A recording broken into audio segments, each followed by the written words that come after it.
Kalian, saya percaya bahwa saudara-saudara semuanya di rumah sehat-sehat dan Tuhan Yesus tetap melindungi kita dan menjaga kita.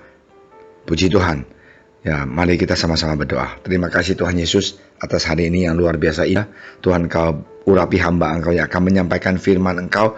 Berkati kami semuanya yang dengar dan juga yang berbicara, supaya kami semuanya bisa dikuatkan oleh firman Engkau. Dalam nama Engkau Tuhan Yesus kami berdoa. Amin. Puji Tuhan saudara sekalian, hari kita juga mau terusin diskusi dan belajar tentang karakter kita dan sifat hidup kita lah, seperti apa. Kemarin kita belajar tentang harus mempunyai belas kasihan, dan hari ini kita mau belajar tentang apa? Kerendahan hati. Nah, sering sekali di Alkitab mengajarkan kita harus mau rendah hati.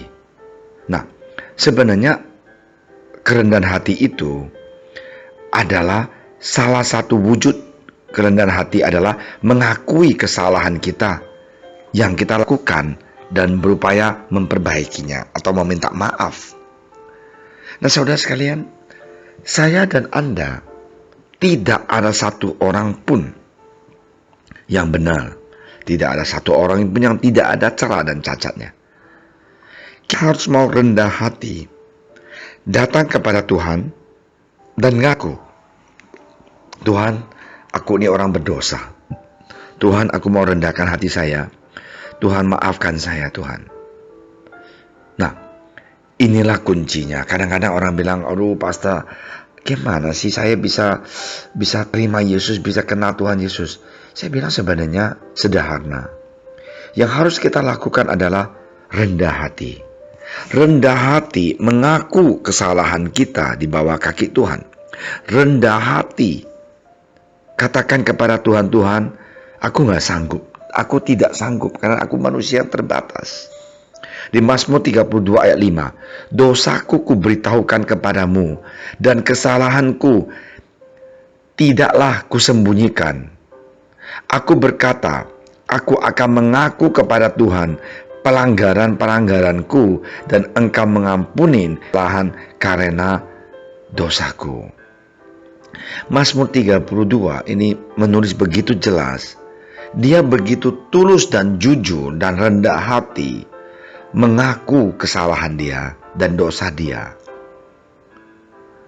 Nah, mengaku kepada siapa? Kepada Tuhan. Ada orang mengatakan, Pak Pastor, banyak jalan ke Roma, jadi banyak jalan ke surga juga. Saya bilang tidak, hanya ada satu jalan ke surga. Memang banyak jalan ke Roma karena dunia, tapi jalan ke pintu surga itu hanya satu. Yesus mengatakan, akulah jalan hidup dan kebenaran. Tidak ada satu orang pun yang bisa datang kepada Bapa selain dengan aku. Nah, hari ini marilah kita sadar, kita jadi manusia, kita mau rendah hati, ngaku kesalahan kita, ngaku dosa kita, supaya Roh Kudus bisa bekerja di dalam kehidupan kita. Satu lagi Mazmur 51 mengatakan, bersihkanlah aku seluruhnya dari kesalahanku, dan tahirkanlah aku dari dosaku. Nah, Mazmur orang ini, dia begitu jujur meminta tolong kepada Tuhan, bersihkanlah seluruh kesalahanku. Nah, orang sombong itu tidak mau mengaku bahwa dia itu pernah salah. Dia terus merasakan aku menang. Pernah nggak kita ketemu orang seperti itu? Ada. Dan Mazmur 51 ayat 5, sebab aku sendiri akan pelanggaranku, aku senantiasa bergumur dengan dosaku. Nah, orang ini dia tahu dosa dia dan dia bergumur, tapi dia tidak mempunyai kekuatan untuk membersihkan dosa dia. Karena itu dengan rendah hati dia minta Tuhan yang membersihkan dosa dia. Inilah orang yang rendah hati. Inilah orang yang bisa terima berkat dari Tuhan. Inilah orang yang akan melihat Tuhan membimbing, menuntun kehidupan dia menuju yang lebih berarti. Nah, puji Tuhan saudara sekalian, satu lagi yang luar biasa. Tadi kita diskusi tentang bagaimana kita rendah hati di bawah kaki Tuhan dan datang kepada Tuhan. Sekarang kita lihat, baca Lukas 6 ayat 41 dan 42. Mengapakah engkau melihat selumbar di dalam mata saudaramu, sedangkan balok di dalam matamu sendiri tidak engkau ketahui? Bagaimanakah engkau dapat berkata-kata kepada saudaramu, "Saudara, biarlah aku mengeluarkan selumbar yang ada di dalam matamu," padahal balok yang di dalam matamu tidak engkau lihat? Hai orang munafik, keluarkanlah dahulu balok dari matamu, maka engkau akan melihat dengan jelas untuk mengeluarkan selumbar itu dari mata saudaramu. Ayat ini mengajar kita bahwa dengan sesama manusia pun kita harus mau rendah hati. Jangan kita menghakimin atau sok suci atau sok hebat. Aku tidak berdosa, dosa dia lebih banyak daripada aku. Kita jangan menghakimin orang lain. Kalau kita menghakimin orang lain, berarti kita merasakan diri kita lebih baik, kita lebih tinggi, lebih hebat dari orang lain. Jangan. Justru kita harus mau introspeksi diri sendiri. Jangan kita lihat, dia dosa, dia salah, dia begitu. Jangan. Kita lihat sebaik apa kita ini. Ada orang mengatakan, "Pastor, dia harus keluar dari gereja karena dia sudah berbuat dosa. Dia nggak benar gini. Kadang-kadang saya dalam hati berpikir, kita ini siapa? Mau menghakimin saudara kita. Kita bukan Tuhan. Ya, ada satu anak mengatakan,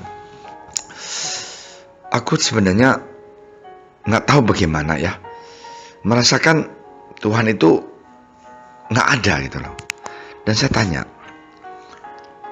"Kenapa kamu tanya begitu?" Karena Tuhan, kalau Tuhan ada itu, tunjukkanlah ke saya bahwa dia itu ada. Dan mulai saya tanya kepada dia, bahwa dalam hidup Anda, berapa kali Anda pernah susah, salah, dan bergumul dan kesusahan, dan Anda berdoa dulunya, dan Anda dijawab Tuhan. Diam dia. Karena dia mulai kaya, sukses dalam karya dia merasakan Tuhan itu nggak ada. Udah sombong, karena dia merasakan umur 37 tahun, dia sudah menjadi salah satu perusahaan punya general manager. Dia lupa waktu dia umur 20 tahun. Waktu kuliah, berdoa di gereja, berlutut di bawah kaki Tuhan, begitu setiap pemelayanan Tuhan.